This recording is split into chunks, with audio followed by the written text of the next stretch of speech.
Welcome to another ScrawlrBox video.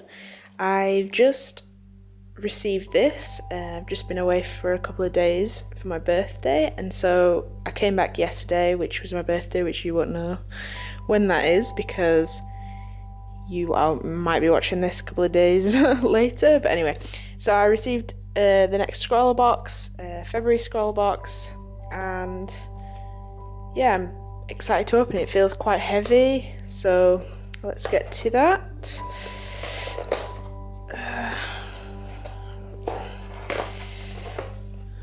Oof, it's a very packed ScrawlrBox this time. So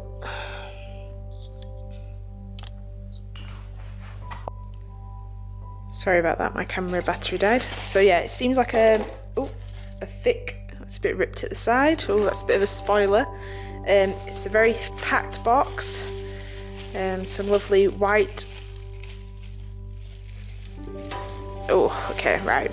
Before we do this, for anyone who doesn't know, ScrawlrBox is a subscription box, much like Art Snacks, Sketchbox, things like that. This one is UK based, so if you're in the UK, it's particularly good because postage and packaging is, I think, free. I'm pretty sure free. Elsewhere, obviously, there's a shipping cost, but it's great. It's a small box, so it's not too pricey. It's just £15 a month, and you receive a box of random supplies with a theme called the Scrawlr Challenge, which you can create a piece of artwork and then tag ScrawlrBox in to show what you've done. So it's a really fun thing. I'm absolutely in love with these. Luckily, I keep getting them as gifts. Otherwise, I don't think I'd be able to afford them, but they're amazing and I would really recommend them. So let's get into this box. So, as you can see, this is a very packed box. Along with each box, you get a nice ScrawlrBox sticker, which is pretty cool, and a little sweet. I used to love these. In fact, I haven't seen one of these since I've been to the dentist when I was little. Cool. So, onto the supplies. This has a list of everything, and the Scrawlr Challenge is New Beginnings, so that's interesting. We'll have a look what we can see there. So again, each box contains a featured artist. A featured artist.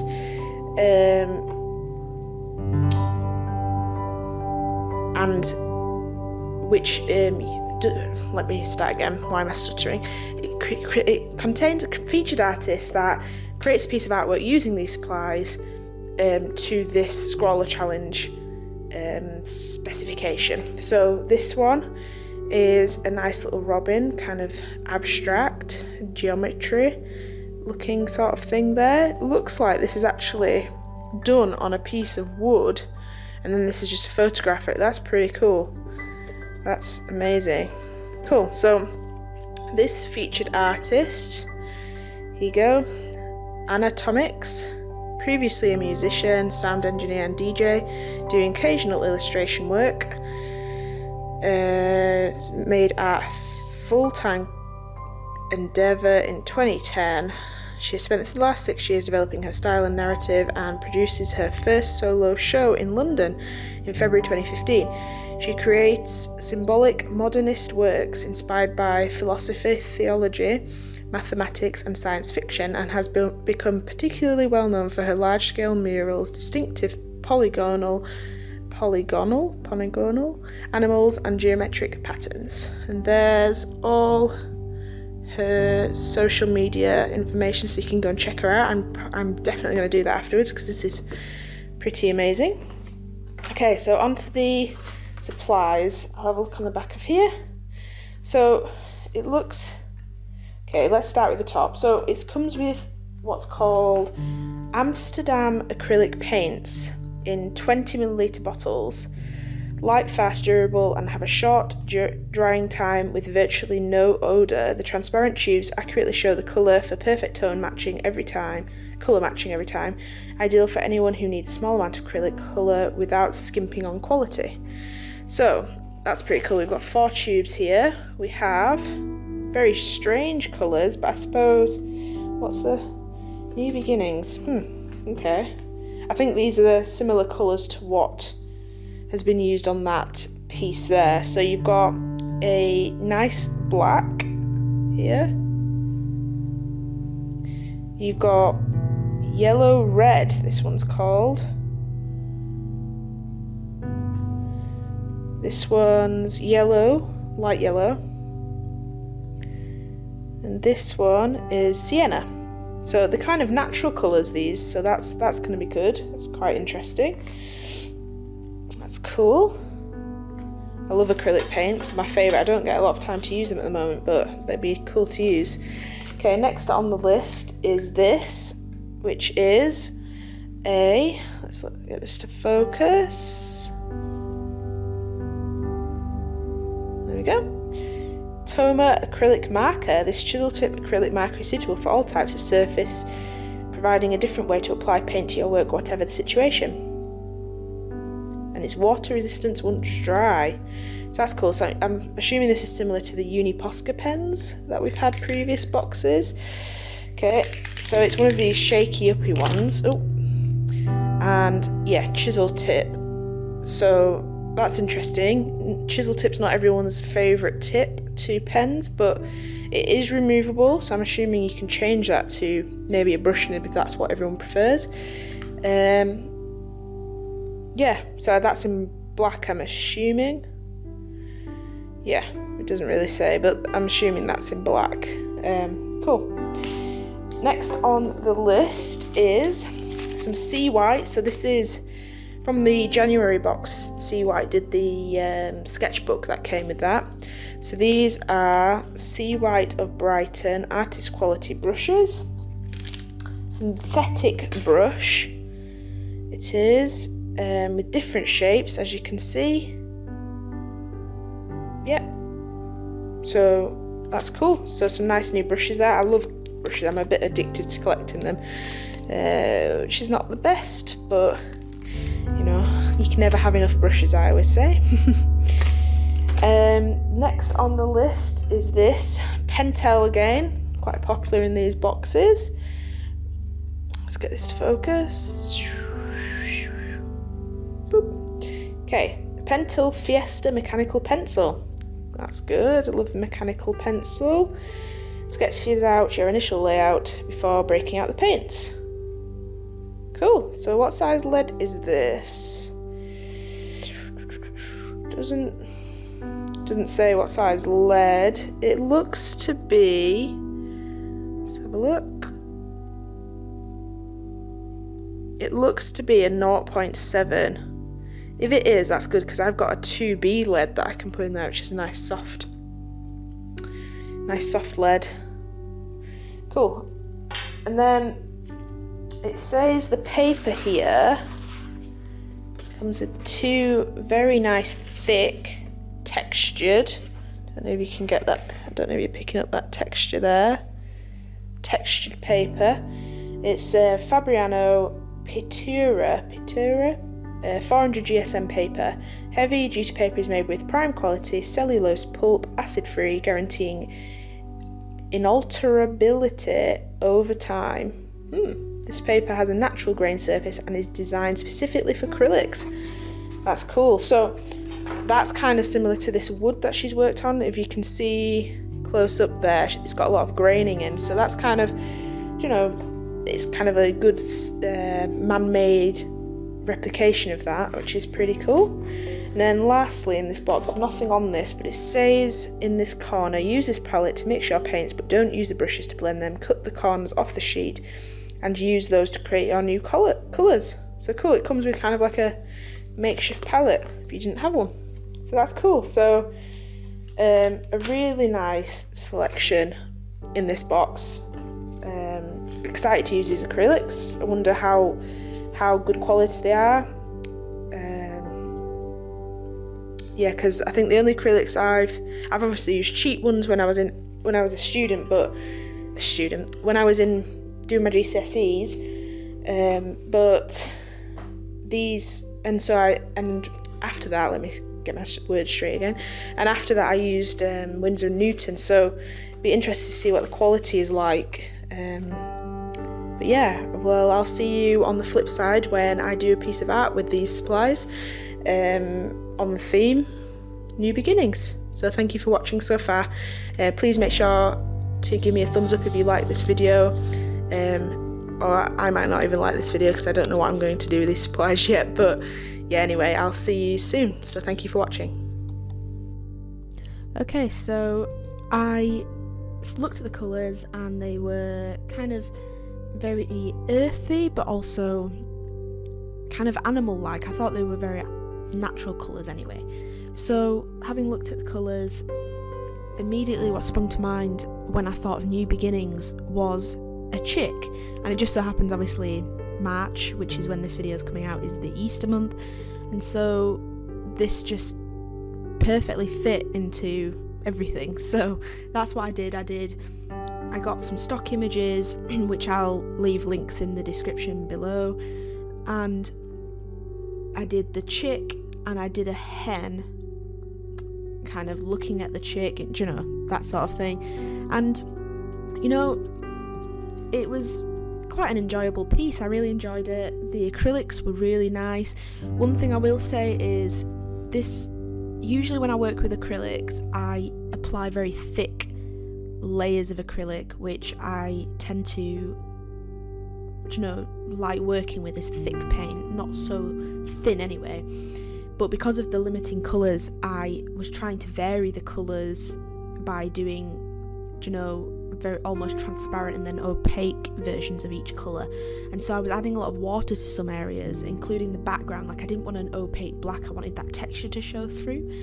And so it became really difficult because the paper was just not holding the water quite as much as I thought it would. And so it did ruffle a little bit, but as it's dried, like I'm feeling it now, it's dried completely flat, so it hasn't damaged the paper in a sense like watercolour does, where it can cause your paper to buckle.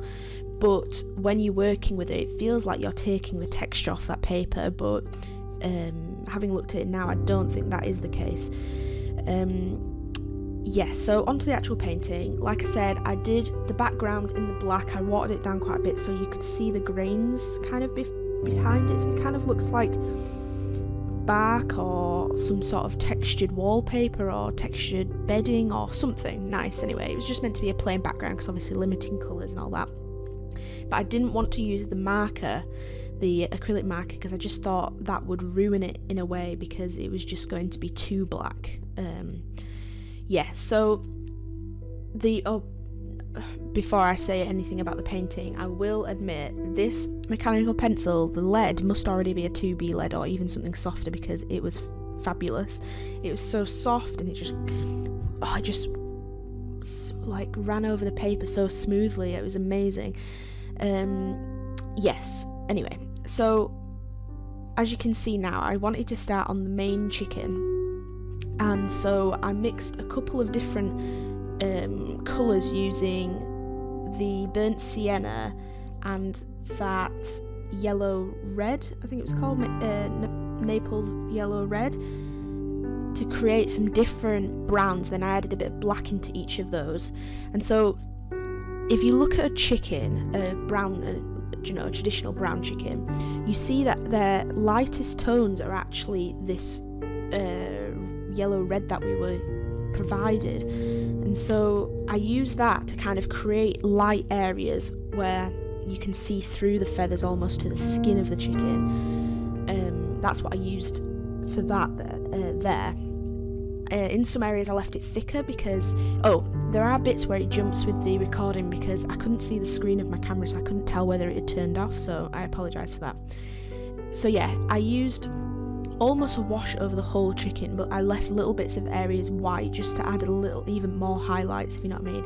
And with each hue of colour I used a watered down version for a very light, almost transparent colour, and then I used a thicker version to create thicker areas.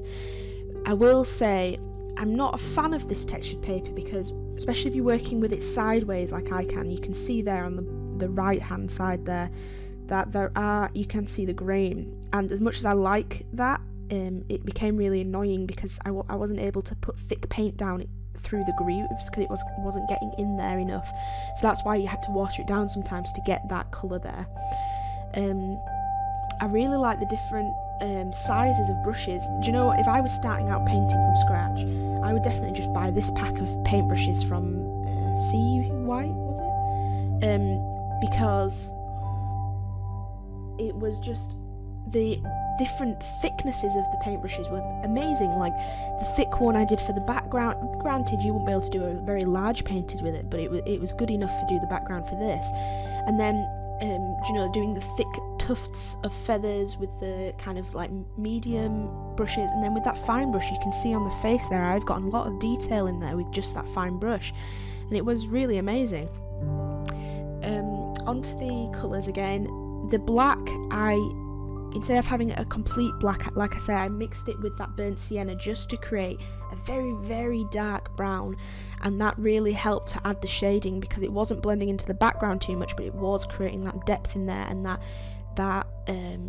kind of like sense of feathers being very tufty, and there's dark areas, you know, where there's one feather overlapping a couple of feathers, so it's left a lot in the dark, things like that. And when looking at my reference photos, I had to bear in mind that the feathers on the right hand side, where the chest of the chicken is, kind of were very wispy and, you know, not in big tufts. And then on the back side there, that's closer to the chick, there are very long tufts of the feathers, and so I had to kind of change my stroke a little bit differently and do the feathers in a very different way.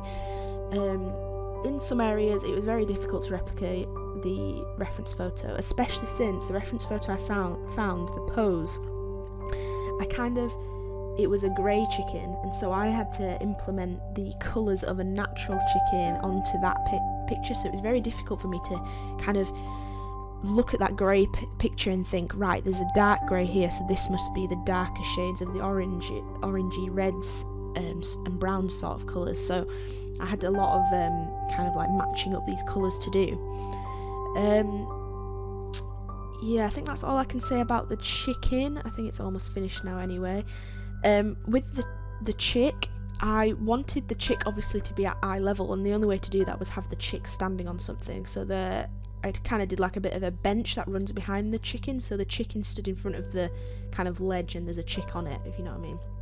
And the chick I actually found most enjoyable, surprisingly, because I kind of did a very, very watered down wash of this light yellow, because it was very neon coloured. It doesn't look like it in the tube, but it was very, very neon.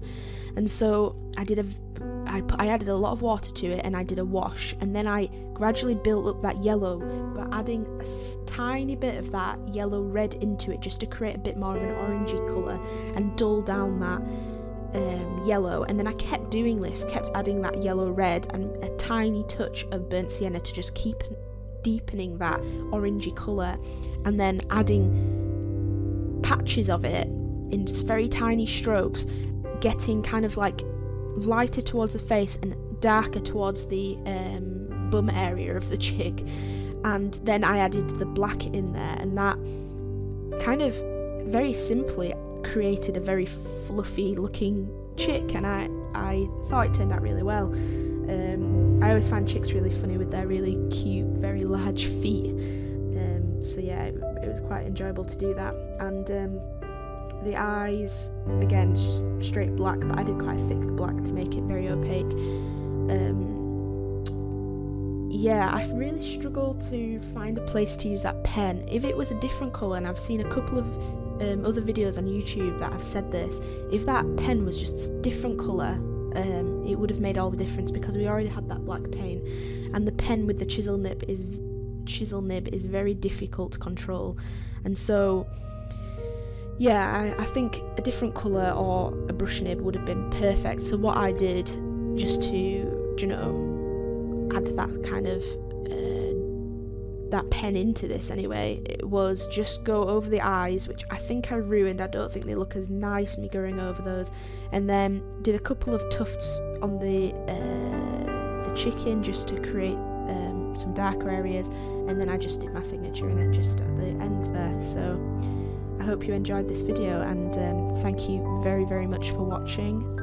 Please give me a thumbs up if you really like it. I'm actually really happy with this ScrawlrBox. I spent a little bit more time on it this time, and I just hope that you've enjoyed it. So thank you very much for watching, and I'll see you in my next video.